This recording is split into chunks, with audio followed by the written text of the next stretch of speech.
So often in our society, especially when it comes to Black people, our experiences are just relegated to some corner. It is too dark, or it's just so routine, you might as well not engage with it like it's normal. And none of this is normal. Connecting it always from the individual experience, the collective experience, to the social experience. But how it always ties back into the greatest violence of all, which to me is the violence of white supremacy. As a journalist and a Black journalist in these spaces, I feel mission driven to shine a light in the dark spot. True information is hard to get to reach up. Our history is being erased.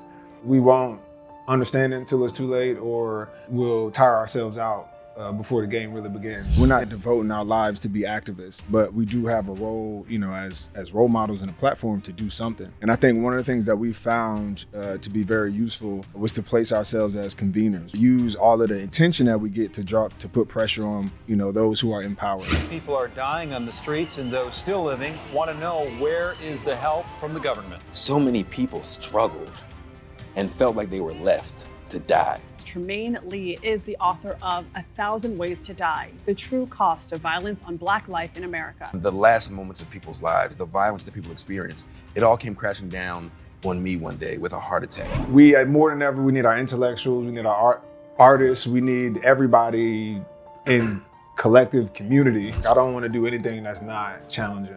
That's where the book came from. Wasn't prepared to write a whole book, but that was definitely a challenge and something I felt more empowered by. Our lives have both been limited by someone else's imagination of politics and policy and gender and our role, and it's been limited, and we're living in somebody else's.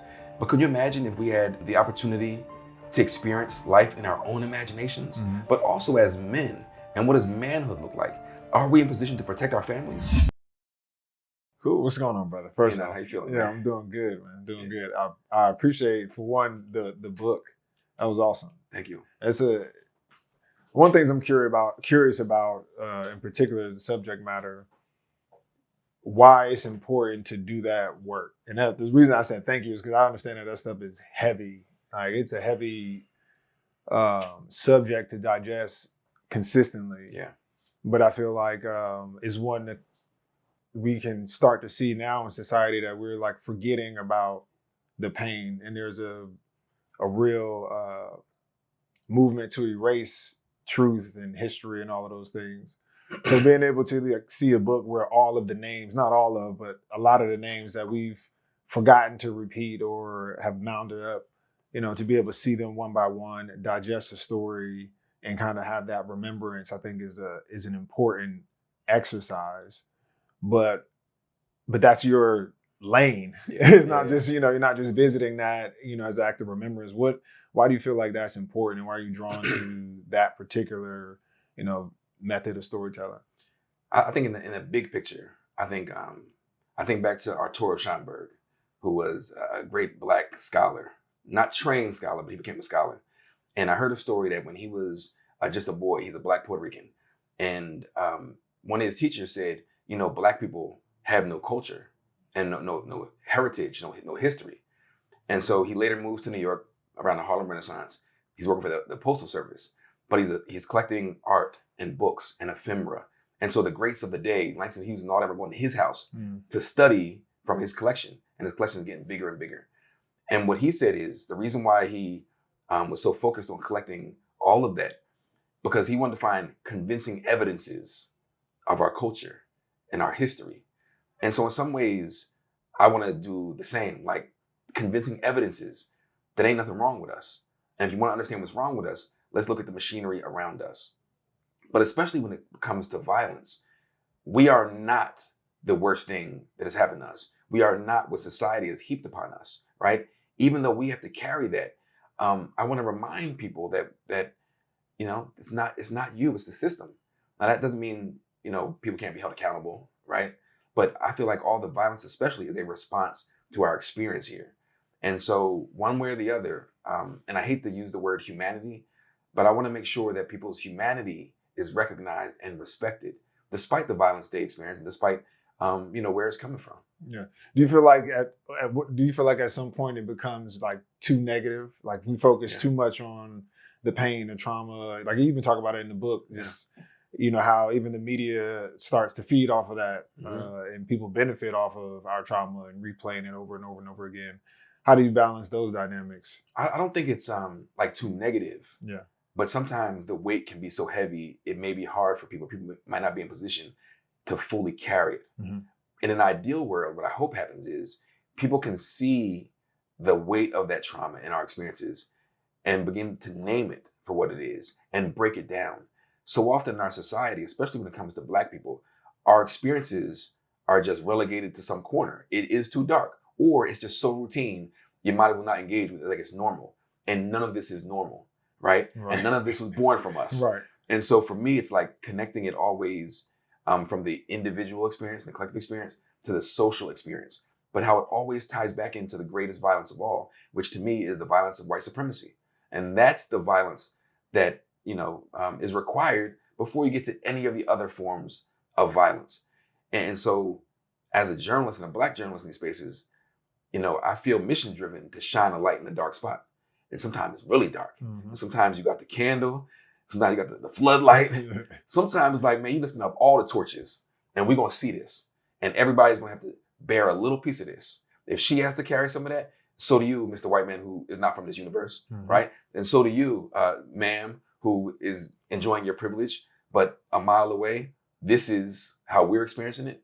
And so it's tough work. And sometimes, especially with the book, it's like, how do you present it in a way where, hey, this is tough, it's heavy, but it's necessary work.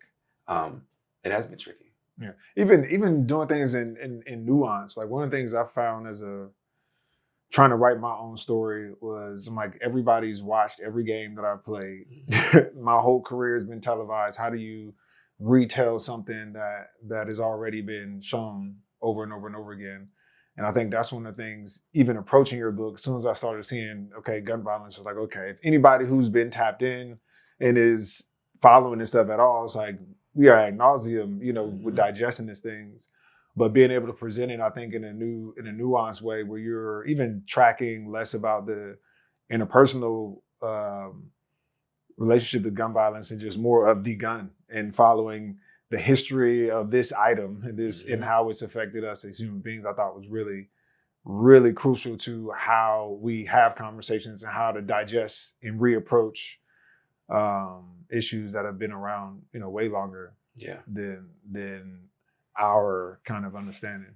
You know what it was? So I'm new to this author game, right? I literally just published recent weeks. You published yours a few years ago. And obviously there are stereotypes about athletes being, readers or writers. But when did you first become a reader? And then when did you first get the first inclination like to be a writer? I think I've been a reader, or I think I got more into writing before I fell in love with reading. I think I've always enjoyed writing in high school, whether it just be like poetry or things like that. I graduated, I studied strategic communications.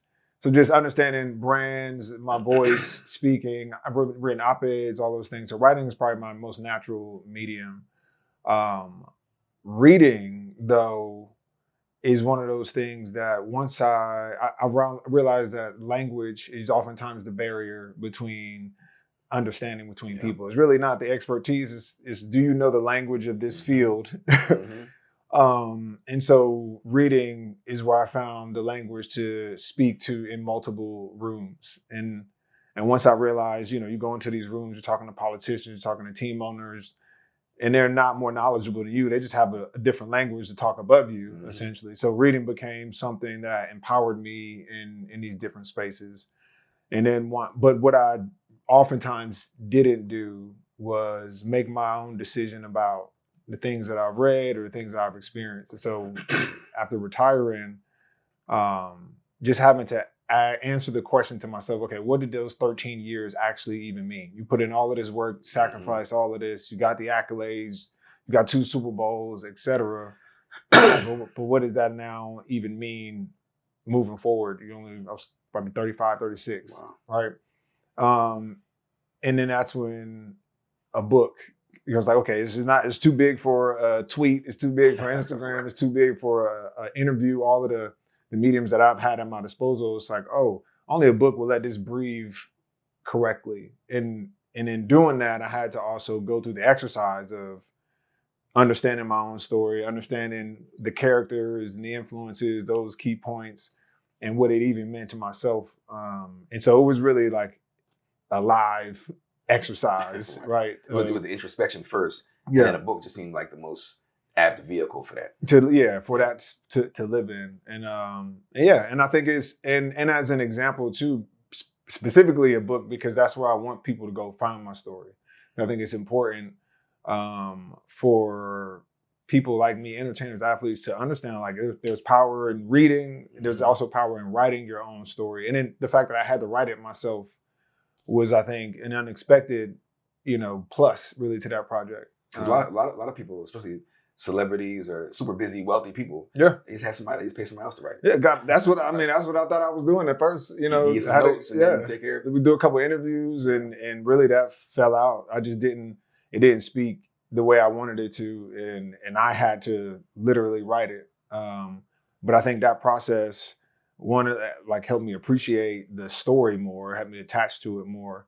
But I think also it came off a lot more authentic, which is, one of those things that the work was getting the book out, and that was the accomplishment, was actually formulating the ideas in a space where, as an athlete, most of the time you're following orders. Mm-hmm. You're not making your own, you're not putting things out on your own understanding. You're oftentimes, yes, coach. Yeah. You You said something that I think is interesting. This idea of language being a barrier to access, depending on what class you grew up in, what community you grew up in. Are you a family of immigrants? Are you from the South? Right, there's a barrier.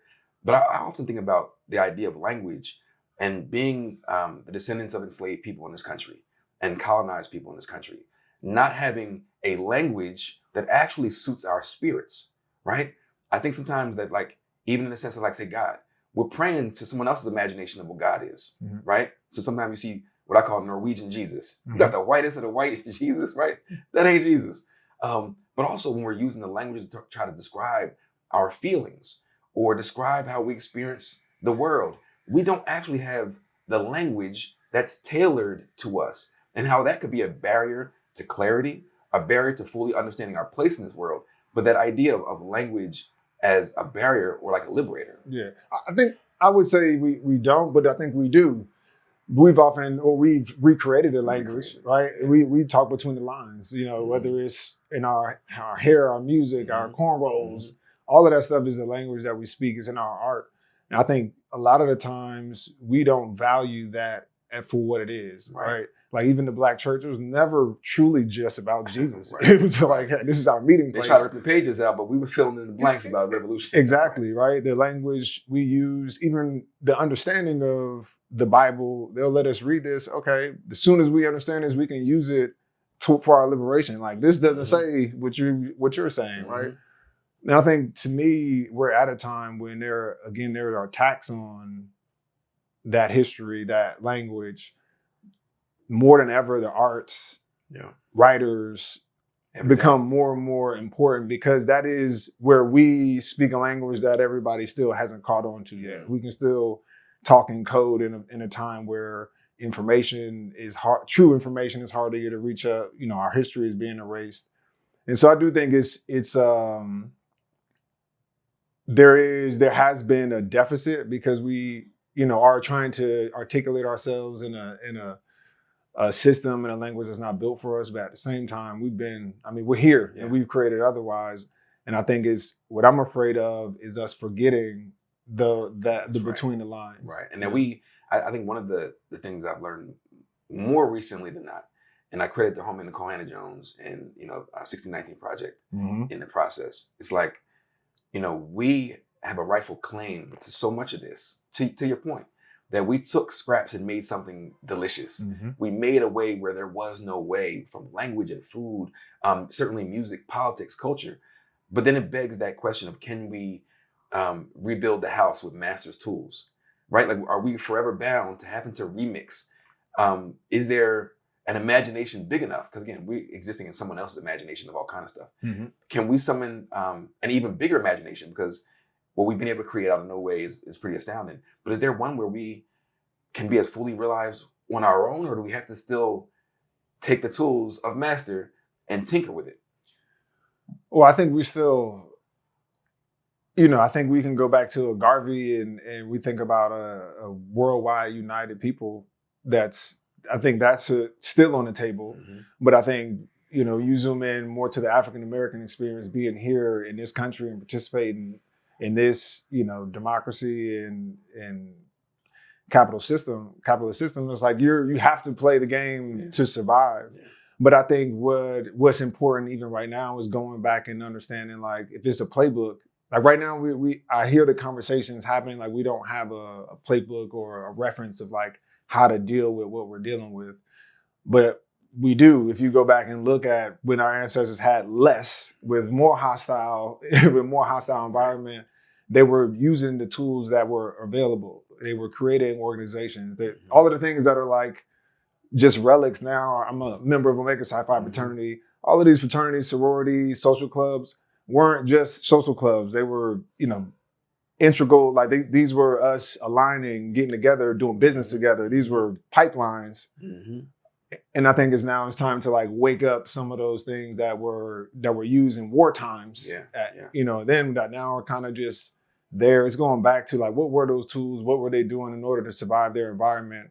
Because it seems like, to me at least, if I'm reading the writing on the wall, that we are hellbound on trying to go back to some of those things. Yeah. And we'd be remiss if we forget that we've already dealt with these things before. How concerned are you in this moment? I'm obviously, as a journalist, I've paid attention to a lot of stuff, and I have people who are more concerned than me. I'm concerned because I think, going back to the idea of the writing on the wall, there was a whole project and plan that they tried to deny, and now we're seeing piece by piece it being implemented. But how concerned, afraid, worried are you that some of those most violent ideas that are eroding our citizenship even further, right, in our history, that it'll be even worse? Right? Like, are you concerned? Are you scared? I'm scared concerned. Scared might be a strong word, but I am concerned that either we won't understand it until it's too late, or that we'll tire ourselves out before the game really begins. And like, as I'm looking at it right now, I kind of see it as almost like a good offensive coordinator, right? Like any offensive coordinator in football, they script the first 15 plays of the game. Mm-hmm.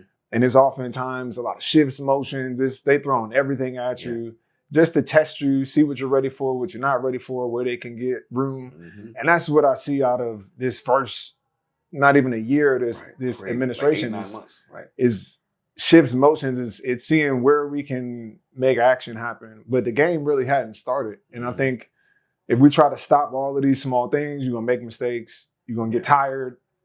And as a good defensive coordinator in those situations, you stay settled. You protect from the big play, protect the big things that you need. But it's about organizing and consolidating your defense. And I feel like that's where we are now, is that we, more than ever, we need our intellectuals, we need our artists, we need everybody in collective community trying to figure these issues out, specifically for our community too. Because there's a national thing, but I think for us, we can't have the fate of Black people rest in the hands of anybody else but ourselves. I mean, and we've only progressed the way we have because in those darkest times, we did decide to build, right? And I can't help but think about my old football coach, Bobby Geyer from Millen Hershey School. Eliminate ground time, right? The play's still going. Yep. Eliminate ground time. I think a lot of us as Black people in this country have felt so demoralized by the course that this country has gone, and the re-election of the president, the loss of Kamala Harris, everything, and are rightfully so tired and taking a break. But my bigger concern collectively is that we're not eliminating ground time. We can't wait for 3 years to start building and pouring into each other. Our people have always, you think about the fall of Reconstruction, when that wave of white supremacist violence swept across the country and they tried to push us back as far into slavery as they could, we still pushed forward and still tried to build community and institutions. And I feel like, I don't know what, I think people are doing it in their own silos. I don't think we're not pushing, but there's not that collective, like, we on a mission. Well, we bought into the individualistic, nature of this society. Like, we want to, it's cool if we do it, and then we turn around and see who we can bring with us, as opposed to the idea that we might have to start slower together. Yeah. And I think that's really, to me, been one of the eye-opening things, is that like we love to sprint ahead and then pull back a ladder, lift one as I climb. And it's like, well, we need to figure out how to collectively move, because what often happens is you get up there and you are in a silo. You don't even have the same ability to effectively create the change you want, because you're the only person at the top, as opposed to, like you said, back when we were right after Reconstruction, there was networks where we could get to the town over and do business with each other all over the place. Those same networks that were the Underground Railroad turned into networks of commerce and trade. Yeah. So I think it's really having a collective understanding of how we built things in the past for us, community-wise, how they've been attacked and torn down, so you know what to protect later. And then how do we apply that to today's context with the modern day technology and politics? You know, one thing that I think sometimes we get lost in the sauce with is this idea of scale. Like, we got to change the city. We got to change we all got to, help pour in your experience and expertise and skill and access to one young man or woman, right? Or two on a block. That can change generations. And so sometimes the cliche, each one teach one, but no, for real, each one teach one. Do you have access to the internship? Do you have there's an apprenticeship for the carpenters? Is there some way? But we have to be intentional, to your point, of not being individualistic and realizing there is power in helping just one. Yeah, I mean, the opposite. If we look at this as a game in opposition, that they have pipelines for training. They're training their next leaders. They're grooming them. And so it would be the equivalent of having, two programs constantly play against each other. One has a weight program and a strength coach and staff, and then the others just show up, Like, it's just, you can't expect to be consistently competitive in that environment, or to think you're going to have long-term success and successors, which has been a problem. Like, how do we create a movement that if somebody is assassinated, put in jail, et cetera, this can keep going? All of those things are challenges that we've faced, but they're not new challenges. They've been attempts at things we can learn from, things we're going to have to do moving forward, to be honest. So switching gears a little bit, but sticking with this idea of the game, right? You wrote your book as you were retiring. And so now you're in this new space in your life. And I wonder what's the pace of this game? What is this version of you look like now that you put that? And first of all, I'm a big Eagles fan. I've been an Eagles fan since birth. So it's great to actually talk to you, brother, for real. But I'm curious how that transition has been, and how do you situate yourself in your life now? How do you see it? I think it's probably best accurate to describe where I'm at now as I'm almost like actively writing my second book. And I think for a long time, athletes have been shouting kind of, I'm more than an athlete and all these things. And I believed that. I was one of them until I was removed from the sport. And then all of a sudden that felt a little cliche. It was like, well, really now, who are you? Right. And I'm resisting, or for a couple of years resisted going back to the sport in ways that were familiar, like whether it be coaching or commentating. I avoided it because I felt like those were going to be easy, which means I wouldn't grow, I wouldn't be challenged. And after being in that kind of environment where every day, every week, I'm getting challenged to be better and do things, I'm like, I don't want to do anything that's not challenging. That's where the book came from. Wasn't prepared to write a whole book, but that was definitely a challenge and something I felt more empowered by. And in doing that, it goes into doing some more writing. I've been doing a Substack all year where I'm focusing on just exercising that muscle of putting out a weekly. It started sounding like you were a writer who just played football.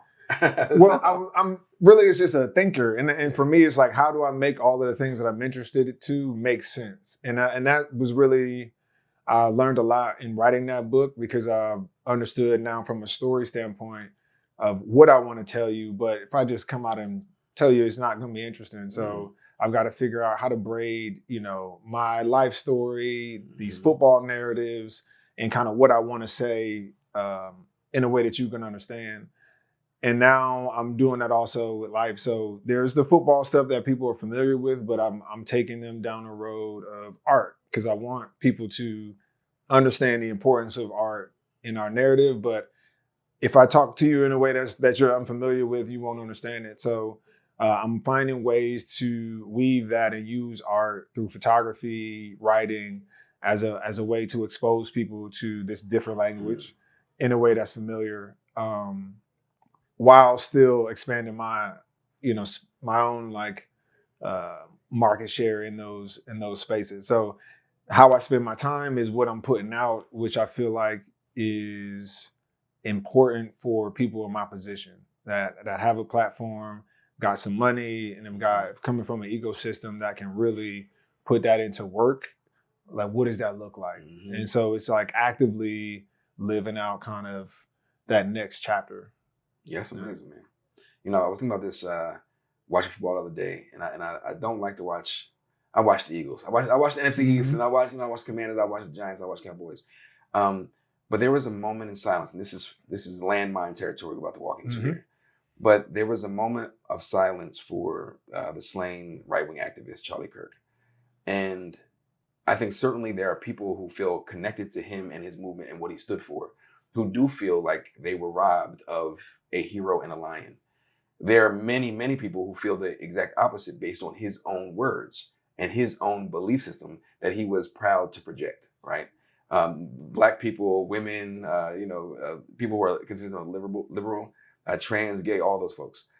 But then I think there's a moment of silence. I thought the politics, I thought they were trying to keep the politics out of it. And I think about Kaepernick, and I think about you standing up afterwards. And I wonder, is there more to make of this than the obvious comfort with a certain level of anti-Blackness and wanting us to keep our mouths shut? Like, how are you seeing this one? Because I see it, it's a clear, it's a contradiction, but it's also the baseline.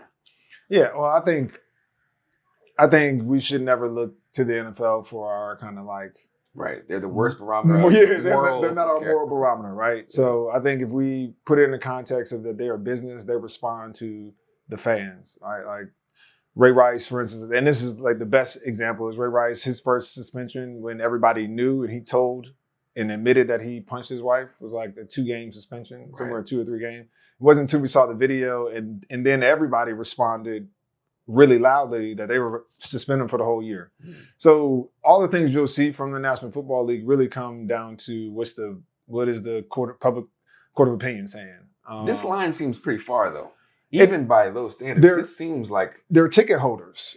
Not when you look at it, if you break down those demographics by tickets and viewership, that's a huge chunk of their viewership. So I think you'll always see the league play the lines on their demographics. Whatever those charts say is what they'll do. And so they supported a lot of or changed their narrative a lot since Colin Kaepernick, but I don't think that is a reflection of them changing their hearts. I think, our country's changed, the language and the conversations we've had around race have changed.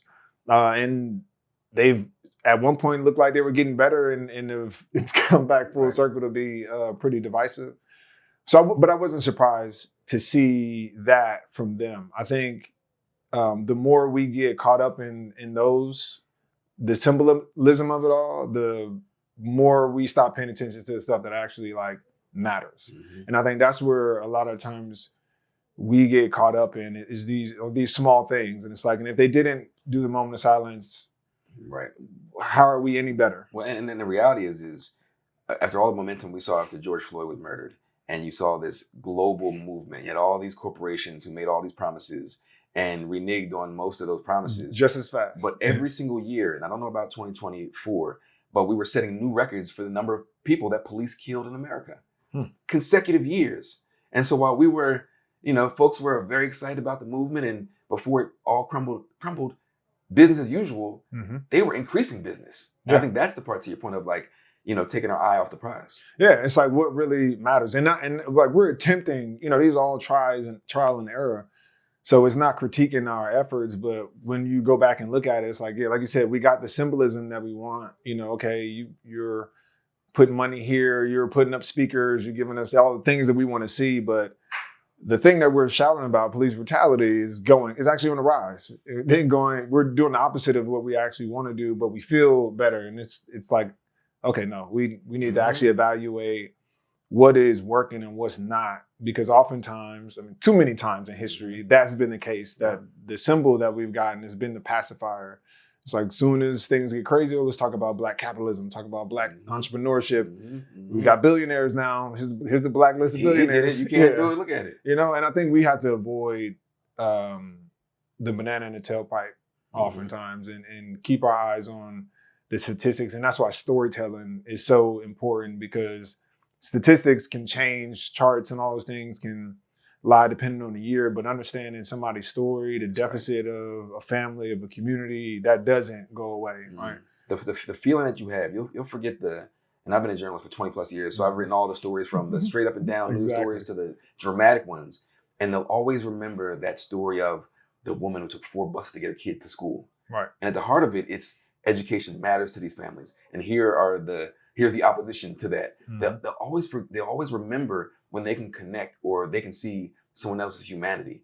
And so that's why, like, narrative in whatever frame, it matters, because it moves hearts and it moves minds. And it's like when you have these two ideas go together, on one hand, it's like we have these allies that have always been there, but they're also very close to the opposition. And so once they get tired, they going back home in Thanksgiving and they're very cozy with them.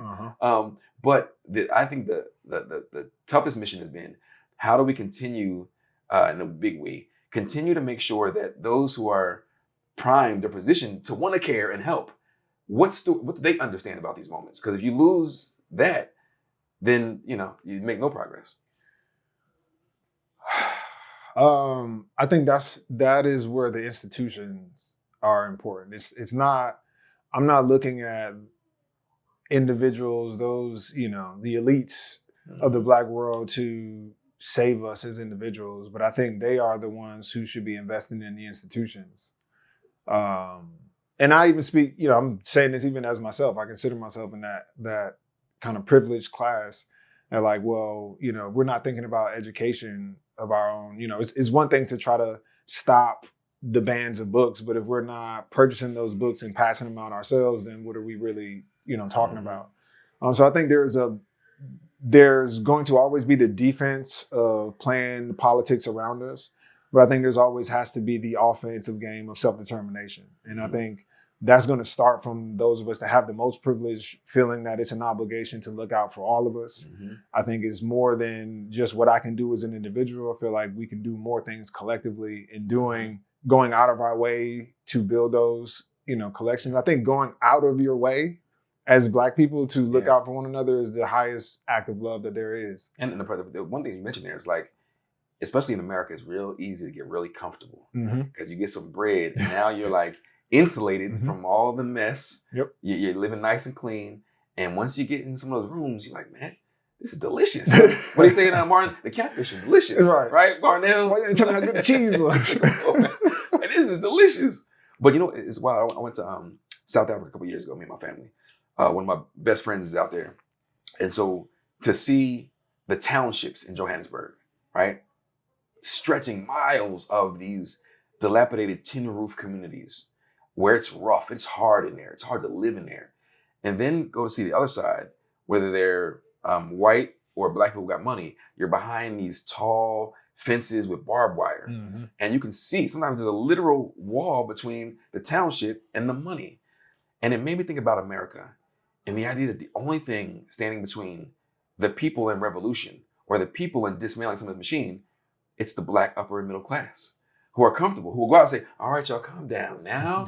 We just got it's slow, it's incremental. Let the process, we need to vote our way out of this, right? Our politicians, this party or that party can help us. And it's like, oh no, it's those of us who are most comfortable. If we're not actively working to arm people with tools and resources and institutionalizing it, so it's forever, that it's not, even though I believe each one teach one, but how do you do those things that last forever? But I think it's like, the problem is us. Yeah. I mean, the solution is us. That's right. And I think, to your point, when you boil it all the way down and we get to the point where we say the problem is us, it's like, great. That means that the solution is us. That's right. Right. You know where the problem is. You can fix it. We can control us. And I think, to your point, it's like, that's where it's just like, well, what are we doing right now that is going to go beyond the generation that is here? That's what we're standing on, are things that were built before us. And so I'm looking at this moment just at like, who's building the tomorrow that's going to be the bridge that we need, and how do we support them in this moment, collectively. And what does a fight look like? Because there's building that doesn't have to do with directly confronting the opposition, and it's building on the low. Honestly, then what does the actual confrontation look like? And is there a place for whatever that confrontation looks like? I think right now, for me, the confrontations need to be targeted, because I feel like they're giving us so much bait to argue about. There's so many things to be divided about from an attention standpoint, when effort and focus needs to be consolidated. And so I feel like as much as possible, like I'm okay with us not necessarily being quiet, but being patient and really focusing on, not jumping at. It was one point where, we felt like we could walk around and slap any white person who called you the N-word, right? We were on that time. I feel like right now it's much more calculated. Because we're at that bait and switch moment where we don't know what's going on. There's stuff moving around all over the place. You got cities getting occupied. You got things going on. It's like it's too much happening for us to really pick on. And so it's really just about making sure our networks are in place and making sure we have plans. We have ways to support one another. Because even if you see with COVID, just take that for instance, when things hit the fan, we will be the worst affected. Of course. And they won't come to us first. You talk about even like New Orleans and Katrina. Where that aid and all of those things go are very telling to where the priorities are. And so you start to look at just unrest and where we are. It's just a time to make sure all of those networks and people are good, that we're communicating, we're building those communities, so that if we need to, we can at least rely on one another. That occupation and the threat of this occupation has been so wild. But the president was very telling, and this would have been, when he made those comments, when he talked about, it doesn't matter, and I don't know if he's talking about Chicago or Baltimore, one of those. It doesn't matter if it's 5 years, 10 years, 2 years. They're born to be criminals. Baltimore, yeah. Born to be criminals. There is still, lest we forget, this strain of not even just American politics, contemporary thought, that we are somehow still something other, something less than human, because there's an innate born criminality and violence in us. And I don't know how I think we have to, our narratives, we have to not worry about something that we know who we are. Exactly. The same way when they thought we couldn't, fly planes, we know we could do those things. But that other narrative does matter, because they do have the guns and the power, where we are at the whim of the federal government. He can send troops into Chicago, as some other politicians said, to bring us to heel, right? And so I don't know if we narrative our way out of that. I don't know if that needs the direct fire on the fire, or to your point, we just get dutiful. That sounds like it makes sense to me. But yeah, because I think, you just understand it for what it is. It's not it's not based in the truth. So it's propaganda, right? Yeah. It's what they're going to use in order to occupy this space, is to say, oh, there's criminals everywhere. And justify all the violence and abuses. Only to the ignorant, right? Like, how can we justify this oversight of power? And so for us, it's, again, not getting caught up in the delivery, and it's focusing simply on, all right, where are the mistakes in this operation? Because that's what we need to attack. We have no power over what he's going to say. We saw that in his last administration. He can say what he wants. He's going to do what he wants, but pay attention to the actions and wait for him to make a mistake. Yeah. Like, in my mind, that's essentially, the position that we're in. You fight. I think there's going to be times where we need to be loud, but we know that takes energy. Yeah. So you don't want to just blow that on everything that's coming, especially as fast as it is right now. And takes resources. Yeah. Organizing takes bread. And that's what I think is happening right now. We have to be careful of, is that a lot of people who've been doing this work, I mean, even like people like yourself, who've been doing this work for a long time without recognition, without a lot of, energy or resources, are now getting their funding cut. Charities and organizations that have supported communities at the grassroots level are all struggling.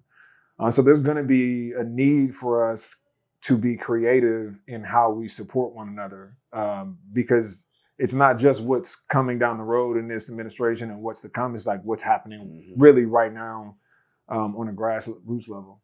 I'm curious, this idea of propaganda and literature and narrative and how you shape people's belief systems. their sense of the world, their sense of themselves, what they believe they can do against the power and all that stuff, often comes down to books and how they're seated in us. And I wonder if there's a book in your life that activated you, or a book that you read, especially earlier on, or actually whenever, that changed the way you saw the world or yourself. I feel like I become a different person every time I read a good book. That's the power of reading. Like literally. Even in the last 2 years, like I think what has helped me in the last few years is fictional.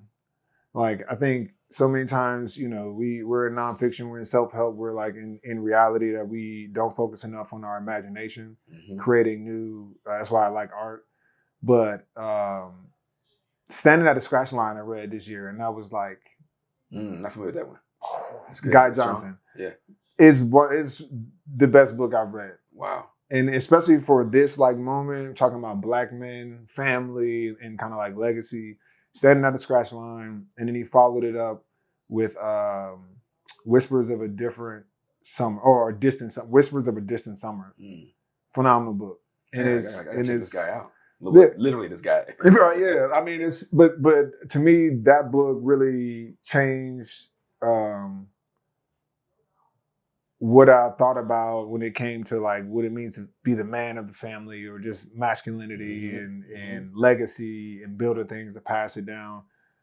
And I realized, and I was like, these are the type of stories that are missing in our narrative, and they're out there. It's not like these things need to be created. They're already kind of out there. They're hidden in places like Baldwin and Company. Exactly. Plain sight. Right. And so to me, I've really been finding the transformative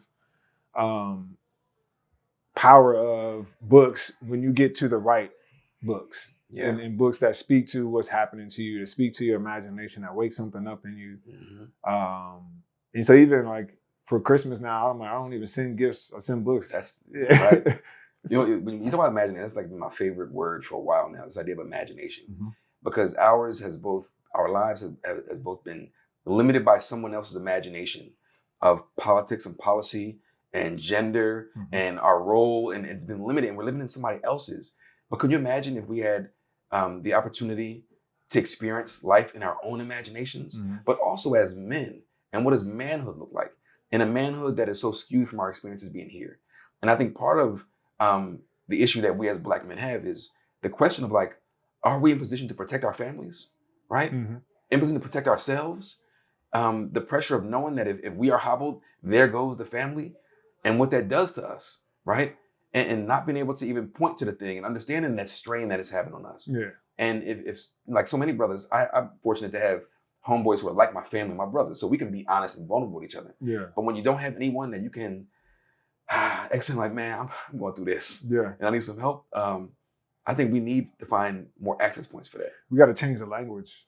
Like even the idea that like if I fail, my family fails. It's like that's not the truth. Yeah, it feels like that. It's like as a family, that's the point of a family. I heard someone say though that feelings aren't facts, but feelings are real. For sure. And that's the thing. But how we speak to ourselves feed into our feelings, right? Like how I feel is based off of what I'm saying to myself.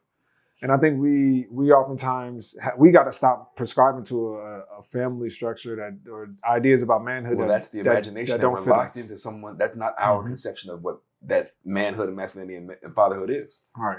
And I think we hold on to those things so strongly that it's one of the things that I think is hindering our ability to create new solutions in this time. Is that we've only talked about manhood being provided and protected, and in a place where technology really doesn't create the opportunity for you to protect in real life, right? And providing, you know, in a society that is purely on consuming, is a never-ending pit of that. And how diminishing and it makes us so small when we're limited to that conception of whatever that is. But when our families are under attack and our Black boys are depressed and the girls need, you know, structure and understanding, it's like we're ill-equipped to do that because we haven't worked out those muscles at all. That's right. Yeah. And so I think it's important now for today's